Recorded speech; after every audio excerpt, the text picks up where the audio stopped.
Morning, Seafree in Chicago with the morning grain comments. Well, the issues of the markets remain about the three things that we've been trading for some time. Number one is the weather.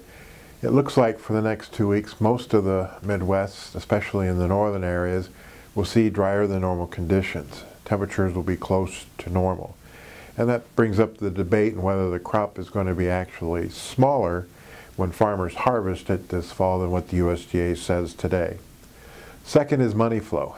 Number one question yesterday in the marketplace was the tension rising between North Korea and the United States.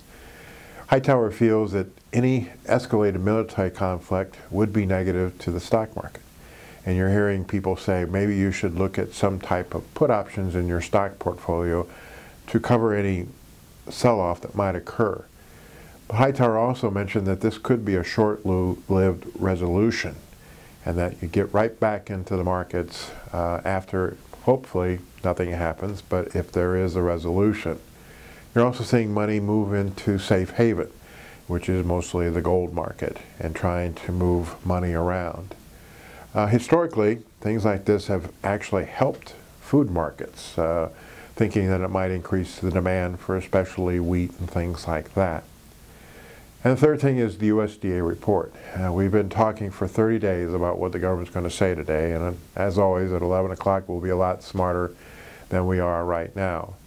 It's interesting that in this report the USDA uses average ear weight and size, average pod count, and seed size in the soybean. So their numbers should come out, let's say, especially in corn, maybe a little bit below what they said in July for as yields go, but probably above where we're trading. In the soybean market, we're still making the crop here in August. Most people think that this will be the high of the year as far as yield goes for corn and soybeans. The problem is twofold. Number one, if it does go lower, does it go lower enough to make the markets rally? And number two, if the USDA comes out with some bearish numbers today, the funds will sell it. What's interesting is that the commercials are there to buy the markets on a lower trade. And historically, a trade report like this could have beans 20 lower and corn and wheat 10 lower. So the commercials could be there as a buyer. Same is true as if they come out with a bullish report. You got to be below a 164 corn yield and below a 47 bean yield to be bullish. But if the market, if beans are 20 higher and corn and wheat's 10 higher, I would think the farmers, they're willing to sell it on that type of rally, especially going into harvest. Historically, seasonal trends, we trend lower into the harvest lows, we rally into January, no South American weather problem, we make new lows in February, and then after that, we tend to rally into next May. Key next year will be farmers' acres.